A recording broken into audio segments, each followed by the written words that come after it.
এই গল্পে বর্ণিত জাতিবিদ্বেষমূলক সংলাপ লেখক গল্পের প্রয়োজনে ব্যবহার করেছেন। কোনো জাতি বা বর্ণের প্রতি আক্রোশ প্রকাশ করা গল্পের অভিপ্রায় নয়। গল্পের উপযোগী বাতাবরণ তৈরির জন্য এই সংলাপের অবতারণা। বাংলা সাহিত্যের মণিমাণিক্যের সম্ভারে ভরা ঝরাপাতা ইউটিউব চ্যানেলের আজকের নিবেদন দীপান্বিতা রায়ের লেখা বামাপদ বাবুর ছবি। দীপান্বিতা রায়ের ছোটবেলা কেটেছে বার্নপুরে। তারপর যাদবপুর বিশ্ববিদ্যালয় থেকে তুলনামূলক সাহিত্যে পড়াশোনা, বর্তমানে সাংবাদিকতায় রয়েছেন। লেখালেখি শুরু করেন 2008 সালে। কল্পবিজ্ঞান, ভূত, অ্যাডভেঞ্চার সব ধরনের গল্প তিনি লিখেছেন এবং তার লেখা বই বিভিন্ন ভাষায় অনূদিত হয়েছে। পশ্চিমবঙ্গ সরকারের তথ্য ও সংস্কৃতি বিভাগের উপেন্দ্রকিশোর রায়চৌধুরী পুরস্কার, গজেন্দ্র কুমার মিত্র ও সুমননাথ ঘোষ স্মৃতি পুরস্কার এছাড়াও সাধনা সেন পুরস্কারে ভূষিতা হয়েছেন। আজকের গল্পের প্রধান চরিত্রে বামাপদ বাবু এবং মোড়ল। আজকের গল্প পাঠে এবং গল্পের সূত্রধার আমি বিজয়। শুরু হচ্ছে বামাপদ বাবুর ছবি।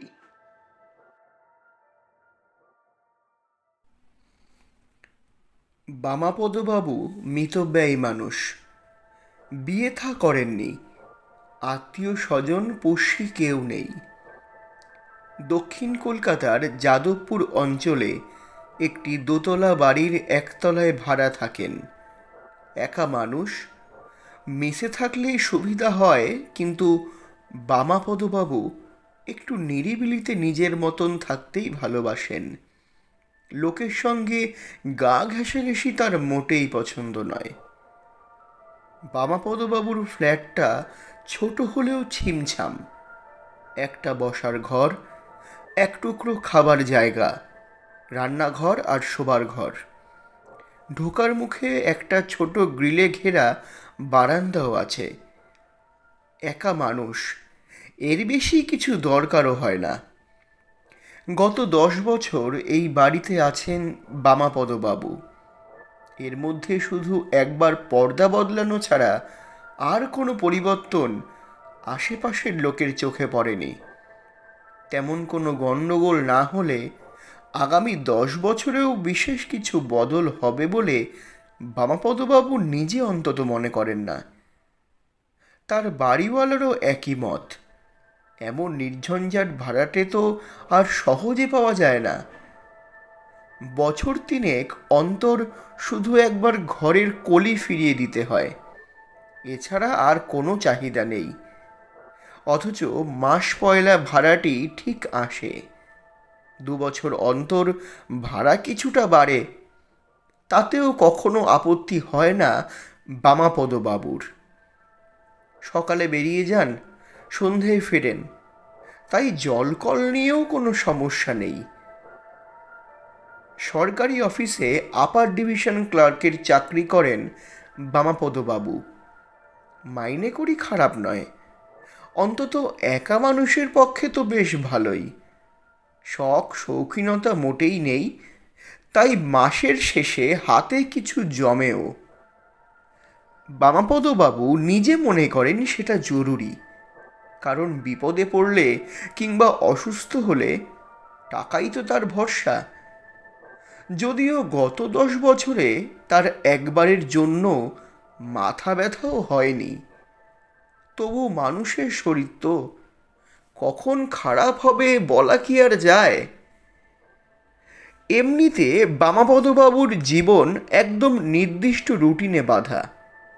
রান্নাবান্না আর ঘরের অন্যান্য কাজকর্মের জন্য একটি মহিলা আছে। সে সকালে এসে বেল বাজালে তার দিন শুরু হয়। প্রথমেই 1 কাপ চা, সঙ্গে খবরের কাগজ। তারপর দাড়ি কামিয়ে স্নান সেরে অফিসের জন্য তৈরি হওয়া।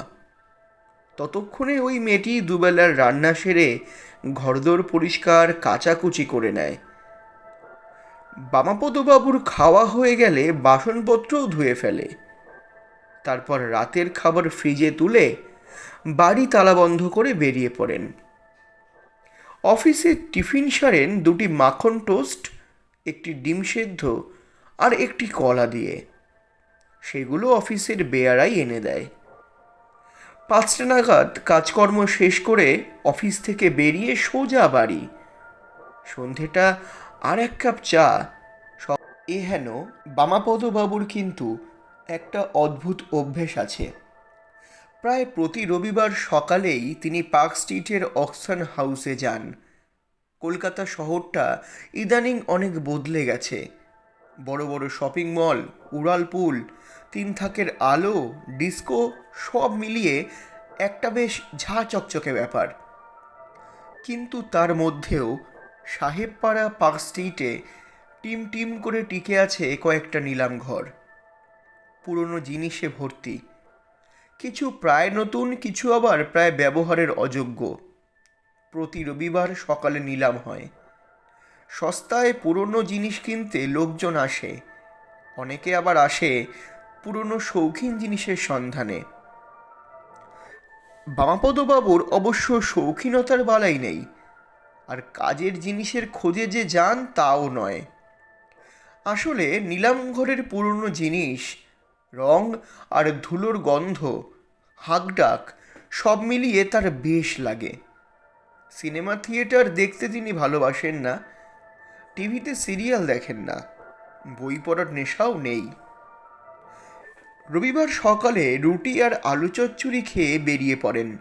নিলামঘরে ঘুরঘুর করে। 1 কাপ ভাঁড়ের চা খেয়ে দুপুর দুপুর বাড়ি ফিরে যান।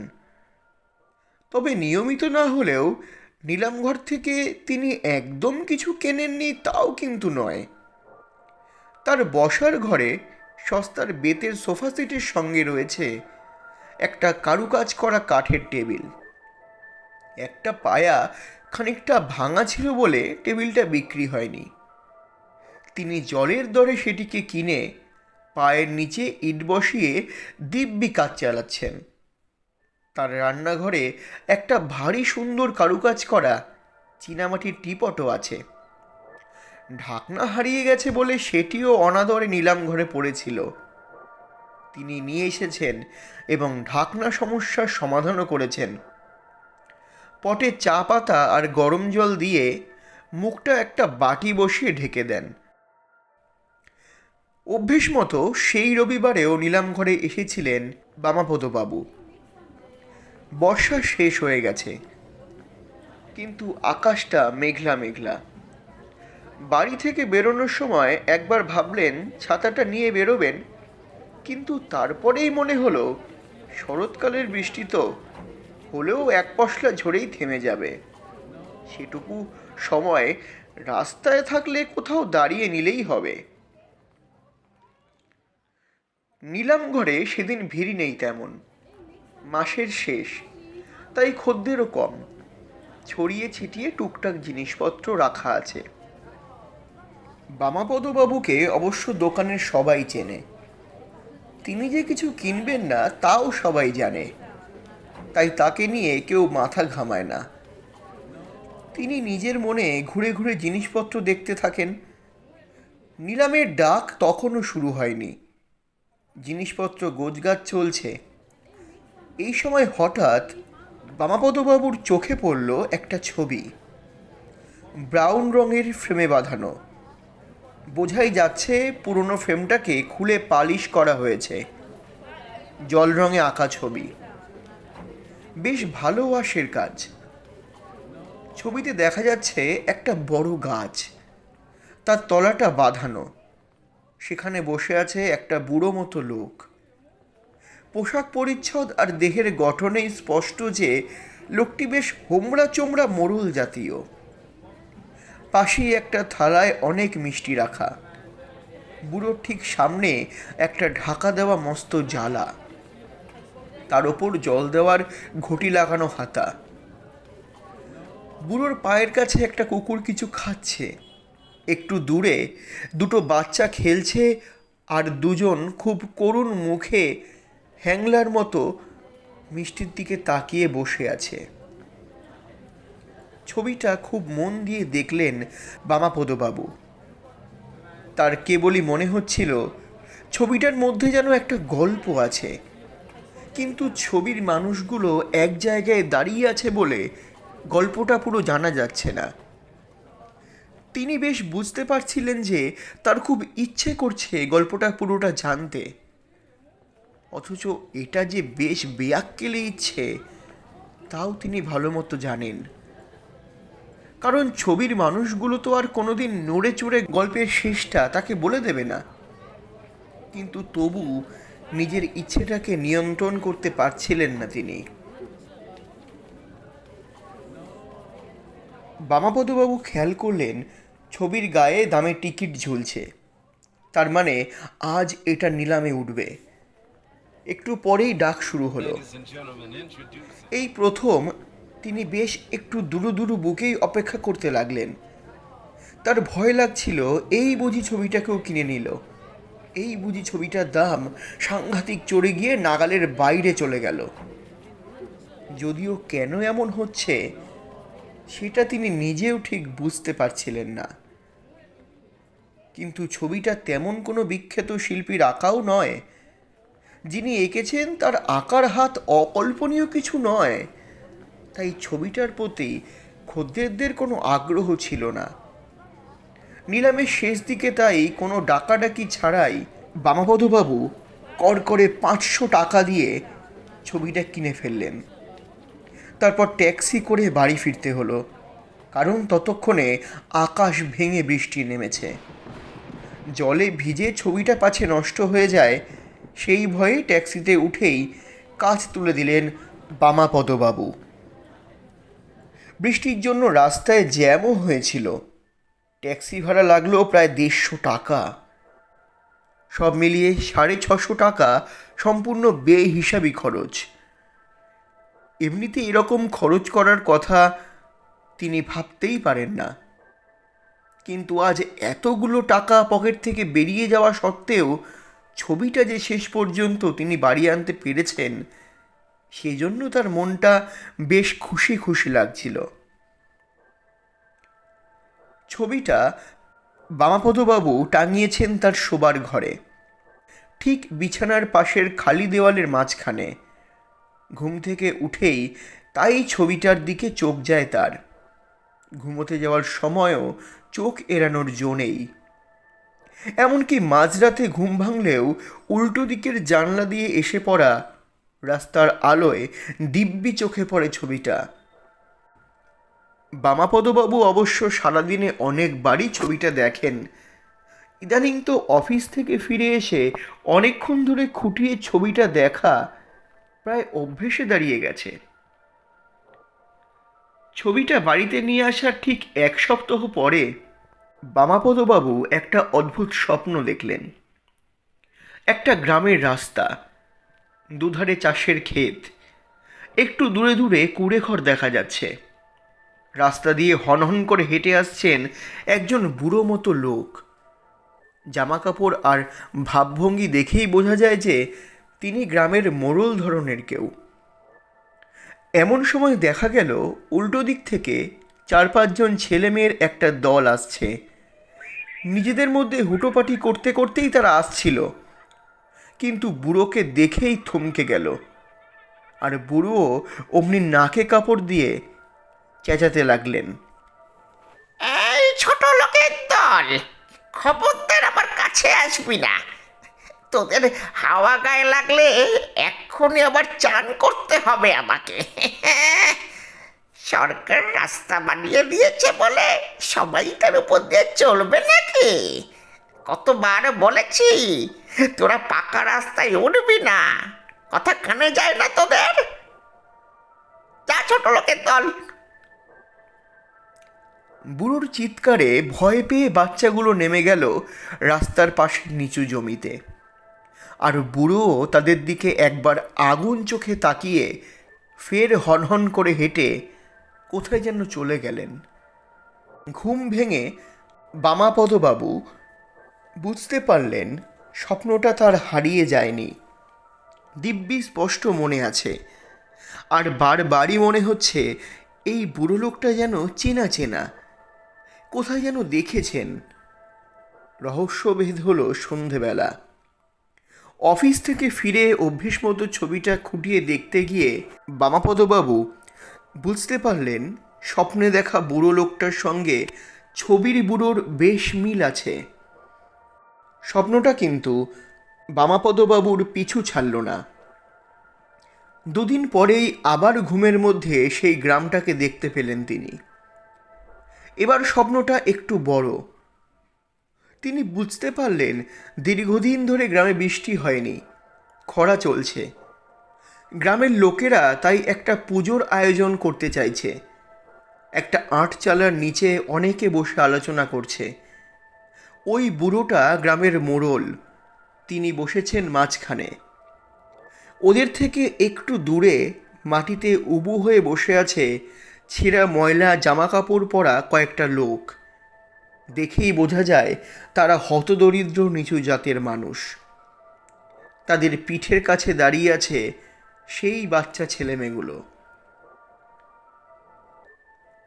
সেদিন সকালবেলা ঘুম থেকে উঠে বামাপদবাবুর মনে হলো ছবিটা যেন একটু বড় হয়ে গেছে, কিন্তু সে তো আর সম্ভব নয়। তাই ব্যাপারটাকে মনের ভুল বলেই উড়িয়ে দিলেন তিনি। স্বপ্নের গল্পটা এবার বামাপদবাবুকে ক্রমশ পেয়ে বসতে লাগল। তিনি নিজে গ্রামের ছেলে এবং নিচু জাতের। শহরে এখন আর জাতপাত নিয়ে কেউ তেমন মাথা ঘামায় না, কিন্তু প্রত্যন্ত গ্রামে নিচু জাতের মানুষকে অচ্ছুত করে রাখার প্রবণতা আছে।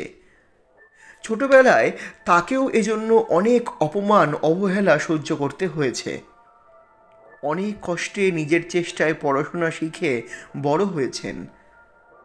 তাই যেসব উচ্চবর্ণের মানুষের মধ্যে এরকম মানসিকতা থাকে, তাদের প্রতি বামাপদবাবুর ভিতরে ভিতরে একটা রাগ আছে। স্বপ্নের বুড়ো কী করে তা জানার তাই তার ভারী আগ্রহ। ইদানিং রোজই স্বপ্ন দেখছেন বামাপদবাবু। স্বপ্নের ভিতর গল্পও এগোচ্ছে প্রতিদিন। গ্রামের লোকেরা পুজোর আয়োজন করে ফেলেছে। পুজো হবে, যজ্ঞ হবে, কিন্তু পুরোহিত বলেছে তারপর পুজোর প্রসাদী মিষ্টি আর জল নিয়ে রাস্তার মোড়ে বসতে হবে মোড়লকে। সারাদিন উপসী থেকে তিনি তৃষ্ণার্ত মানুষকে জলদান করবেন, তবেই বৃষ্টি নামবে। এদিকে বামাপদবাবুর রোজকার রুটিনেও ইদানিং বেশ পরিবর্তন হয়েছে। সকালে ঘুম থেকে উঠে স্বপ্নের সঙ্গে মিলিয়ে ছবিটাকে খুঁটিয়ে দেখতে গিয়ে আজকাল প্রায় প্রতিদিনই তার অফিসে লেট হয়ে যায়। কাজেও তেমন মন দিতে পারেন না। সারাক্ষণই মনে হয় কতক্ষণে বাড়ি ফিরে আবার ছবিটা দেখবেন। ছবির আয়তনও রোজ একটু একটু করে বাড়ছে। ব্যাপারটা যে কাজের মেয়ে বাসন্তীর নজরে পড়েছে সেটা সেদিন বুঝলেন বামাপদবাবু। ঘর মুছতে মুছতে বাসন্তী হঠাৎ বলল, এই ছবিটা কেমন যেন বড় বড় ঠেকছে না বাবু? কই না তো, এরকমই তো ছিল। তাড়াতাড়ি বলে উঠলেন বামাপদবাবু, কিন্তু তার নিজের গলাটা নিজের কানেই কেমন যেন অস্বাভাবিক শোনালো। বাসন্তীও কেমন যেন অবাক হয়ে তার দিকে কিছুক্ষণ তাকিয়ে থাকল। সেদিনই অফিসে তার সহকর্মী অতুল হঠাৎ ইয়ার্কির সুরে বলল, কি ব্যাপার বামাপদ, আজকাল মুখে কোনো বিদেশি ক্রিম টিম লাগাচ্ছ নাকি হে?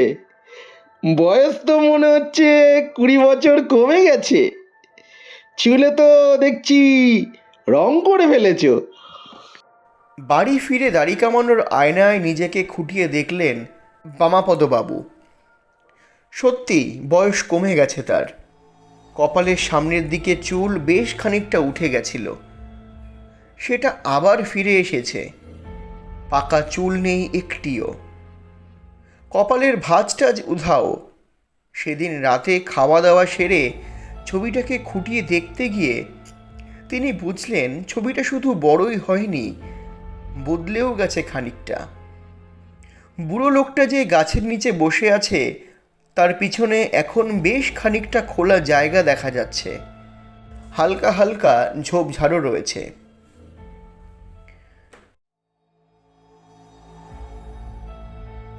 বামাপদবাবু অফিসে যাওয়া বন্ধ করে দিয়েছেন, যাওয়া সম্ভব নয়। তার টেবিলের ড্রয়ারে প্রায় হলদে হয়ে যাওয়া একটা ছবি আছে, ক্লাস 10-এর ফেয়ারওয়েলের ছবি। সেখানে আরও জনা 25-এর ছেলের সঙ্গে সদ্য গোঁফ ওঠা তিনিও আছেন এক কোণে। তার এখনকার চেহারাটা ঠিক ওরকম। শার্টের হাতা গুটিয়ে এখনও কোনো রকমে পড়া চলছে, কিন্তু বয়স আরেকটু কমলে লুকিয়ে বেরিয়ে পাড়ার দোকান থেকে বাচ্চাদের জামাকাপড় কিনে আনতে হবে। বেড়াতে যাচ্ছেন বলে আপাতত বাসন্তীকে আসতে বারণ করেছেন। সে একেবারে মাস পয়লায় আসবে মাইনে নিতে। নিজেই কোনো রকমে ভাতে ভাত ফুটিয়ে খাচ্ছেন। ছবির গল্পটা প্রতি রাতের স্বপ্নেই এখন দ্রুত এগোচ্ছে। মোড়লের মোটেই ইচ্ছে নেই গরমের মধ্যে উপোস করে জল মিষ্টি বিলি করার, কিন্তু পুরোহিত বলেছে আর কেউ কাজটা করলে ফল হবে না, তাই গ্রামের লোকের চাপে তাকে রাজি হতে হয়েছে। এদিকে বাচ্চাগুলো ভারী খুশি। তারা ঠিক করে ফেলেছে ঘন্টায় ঘন্টায় গিয়ে জল মিষ্টি চাইবে। পুরোহিত তো বলেই দিয়েছে সেদিন কাউকে ফেরানো চলবে না। গল্পের সঙ্গে পাল্লা দিয়ে ছবির আয়তনও ক্রমশ বাড়ছে। ছবিটা এখন প্রায় গোটা দেওয়ালটাই ঢেকে ফেলেছে। মোড়লের ধুতির ভাঁজ, ঠোঁটের কোণে তাচ্ছিল্যের হাসি, দূরের বাচ্চাটার চোখের কোলে জল সবই এখন স্পষ্ট দেখা যাচ্ছে। আর তাতেই যেন ছবিটার আকর্ষণও অনেক বেড়ে গেছে। আজকাল কোনো রকমে স্নান খাওয়া সেরে সারাদিন ছবিটার সামনেই বসে থাকেন বামাপদবাবু। অবশেষে পুরোহিতের নির্দেশ মেনে সংক্রান্তির দিন পুজো পাঠ যজ্ঞের পর গাছতলায় জল মিষ্টি নিয়ে বসলেন মোড়ল। গ্রামের লোকজন, পথচারী অনেকেই এসে জল মিষ্টি খেল। নিচু জাতের বাচ্চাগুলো কিন্তু ঘুরঘুর করছে আশেপাশেই, আর মাঝে মাঝেই লোলুপ দৃষ্টিতে তাকাচ্ছে মিষ্টিগুলোর দিকে। জায়গাটা একটু ফাঁকা হতেই সাহস করে গুটি গুটি এগিয়ে এলো তারা। তাদের আসতে দেখেই মুখটা শক্ত হয়ে গেল মোড়লের। তারপর কিরকম যেন একটা বিচ্ছিরি করে বলল, কি রে, মিষ্টি খাবে? হ্যাঁ দাও। আয় আয়, এদিকে আয়। বাচ্চাগুলো এগিয়ে আসতেই থালা থেকে মিষ্টি তুলে নিল মোড়ল। তারপর ছোট ছোট বাড়ানো হাতগুলোর বদলে মিষ্টিগুলো পায়ের কাছে বসে থাকা কুকুরটার মুখের সামনে ফেলে দিয়ে ভাঙা দাঁতে নিষ্ঠুর হেসে বলল,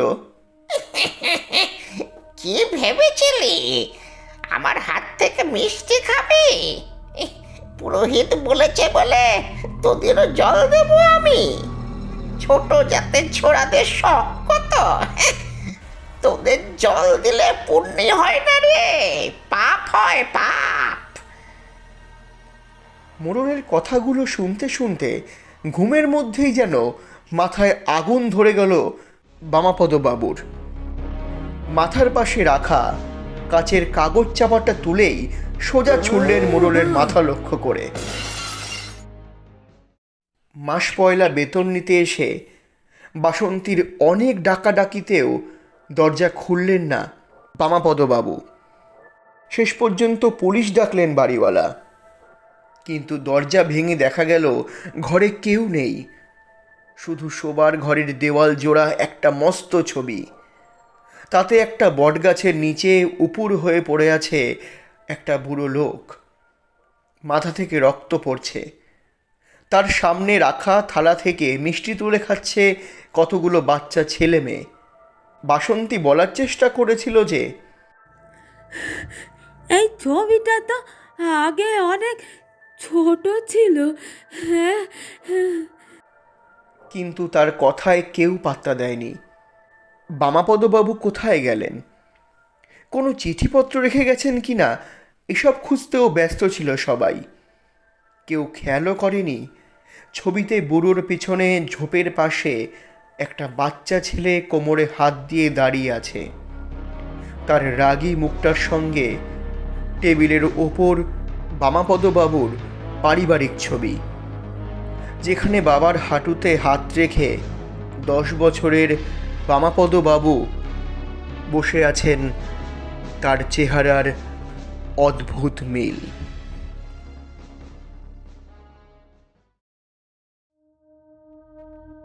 শুনছিলেন বামাপদবাবুর ছবি, রচনা দীপান্বিতা রায়, গল্প পাঠে মোড়ল এবং গ্রামের বাচ্চা বিজয়।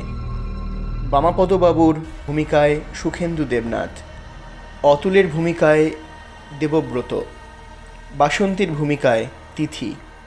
সমগ্র পরিচালনা এবং পরিকল্পনা স্টাডি একাডেমি, প্রযোজনা সাহাস ক্রিয়েশন, শব্দগ্রহণ এবং আবহ সঙ্গীত তরঙ্গ দ্য আল্টিমেট মিউজিক, এবং প্রচার অলঙ্করণে রয়েছে চারুলিপি। দেখা হচ্ছে আগামী সপ্তাহে নতুন কোনো গল্প অথবা কবিতা নিয়ে। ততক্ষণ শুনতে থাকুন, পাশে থাকুন ঝরাপাতা ইউটিউব চ্যানেলের। ঝরাপাতা, কবিতার ও গল্পের কথা বিজয়ের সঙ্গে।